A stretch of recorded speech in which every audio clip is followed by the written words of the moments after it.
کچھ لوگوں نے بیان کیا کہ ہم یہاں سے 4 دفعہ گزرے ہیں، کسی نے کہا 3 دفعہ، کسی نے کہا میں 2 دفعہ اس راستے سے گزر چکا ہوں، یہاں قریب میں کوئی کنواں موجود نہیں ہے، اچانک سے یہ کنواں کیسے نمودار ہوا؟ میری جستجو اور بڑی، میں نے اس شخص سے پوچھنا چاہا لیکن وہ شخص دوبارہ مجمع میں گم ہو گیا، یہاں تک کہ ہمارا قافلہ مکہ پہنچا، وہاں قافلے نے حج کیا۔ خانہ کعبہ کا طواف کرتے ہوئے میری نظر پڑی اسی شخص پر، میں نے اسے روک لیا، میں نے کہا تمہیں قسم ہے اس گھر کی، گھر کے مالک کی، گھر کے بنانے والے کی، مجھے بتاؤ یہ کیا ماجرا ہے، یہ چیز کیا ہے؟ اس نے کہا کہ سالے یہ لمبی بات ہے، چھوڑو رہنے دو۔ میں نے کہا نہیں، میری جستجو بہت حد تک بڑھ چکی ہے، میں جاننا چاہتا ہوں کہ یہ ماجرا کیا ہے، یہ چیز کیا ہے۔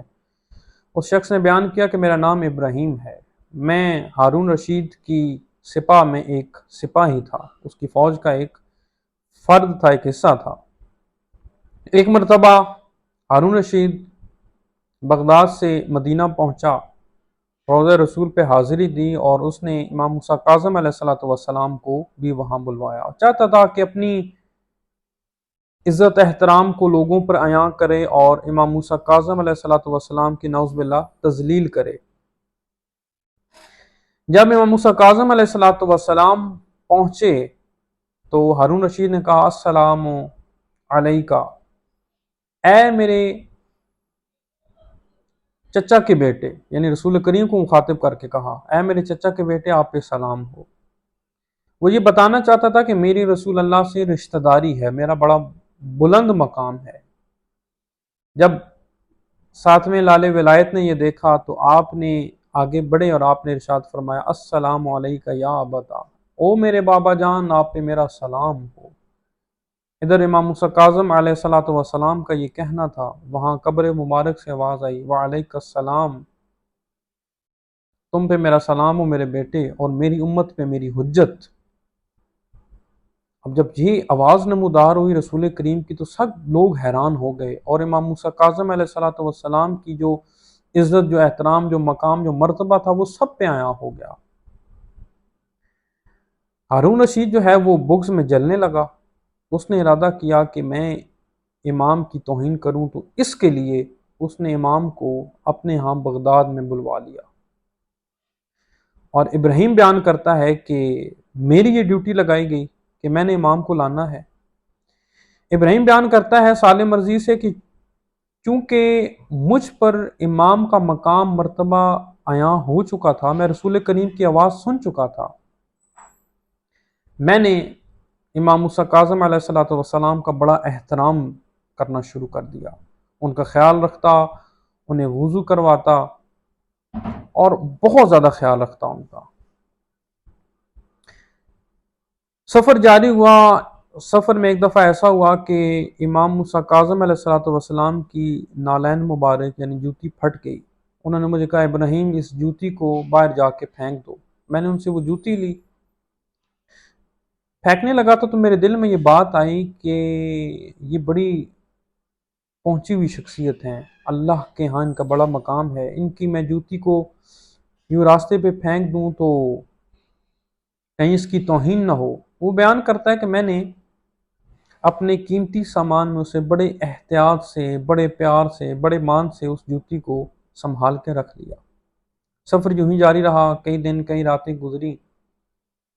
ایک دفعہ میں امام موسیٰ کاظم علیہ السلام کو وضو کروا رہا تھا، یعنی کہ میں ان کے لیے ان کے اعضاء پر پانی گرا رہا تھا، اور میری نظر آپ کی کلائی پر پڑی، اس سے ایسا نور بلند ہو رہا تھا کہ جس سے میری آنکھیں چندھیانے لگیں، میں بڑا حیران ہوا۔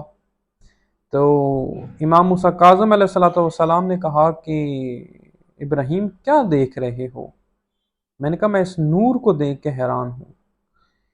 امام موسیٰ کاظم علیہ السلام نے اپنے ایک ہاتھ سے اپنی کلائی کی جلد کو پکڑا، یوں پکڑ کے کھینچا اور کہا کہ اس کلائی سے نور کیوں نہ برآمد ہو، کیوں نہ پھوٹے، کیونکہ یہ کلائی رسول اللہ کی ہے۔ ابراہیم کہتا ہے کہ میں نے کہا کہ فرزند رسول اگر ایسا ہے کہ یہ کلائی رسول اللہ کی ہے تو پھر یہ پاؤں بھی تو رسول اللہ کے ہیں۔ امام موسیٰ کاظم علیہ السلام نے کہا بے شک اس میں کوئی شک نہیں ہے۔ تو ابراہیم نے کہا کہ پھر میرے ضمیر نے یہ گوارا نہ کیا کہ میں آپ کی نالین مبارک جو آپ کے پاؤں کو مس کر چکی ہے اسے یوں ہی میں لاوارث پھینک دوں۔ امام مسکرائے اور کہا کہ ابراہیم پھر تم نے اس جوتی کا کیا کیا؟ اس نے کہا کہ میں نے اسے اپنے قیمتی سامان میں رکھ لیا ہے اور وہ میرا بڑا قیمتی سرمایہ ہے۔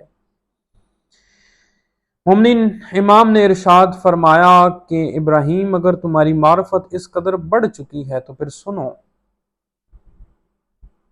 جب کبھی تم راستہ بھٹک جاؤ اور تمہیں راستہ نہ ملے تو میری اسی جوتی سے پوچھ لینا، تمہیں یہ راستہ بتا دے گی۔ ابراہیم بیان کرتا ہے میں بڑا حیران ہوا۔ پھر انہوں نے کہا کہ اگر تمہیں پانی کی تلاش ہو اور یہاں تک پیاس بڑھے کہ تمہاری جان نکلنے کا خطرہ پیدا ہو جائے تو اس میری جوتی سے پانی مانگنا، یہ تمہیں پانی عطا کرے گی۔ پھر امام مسکرائے اور کہا ابراہیم میں تمہیں کیا بیان کروں کہ میری جوتی تمہیں کیا عطا کر سکتی ہے، بس اتنا جان لو۔ اور کیا خوبصورت جملہ ہے مومنین کرام، قدر کیجئے گا۔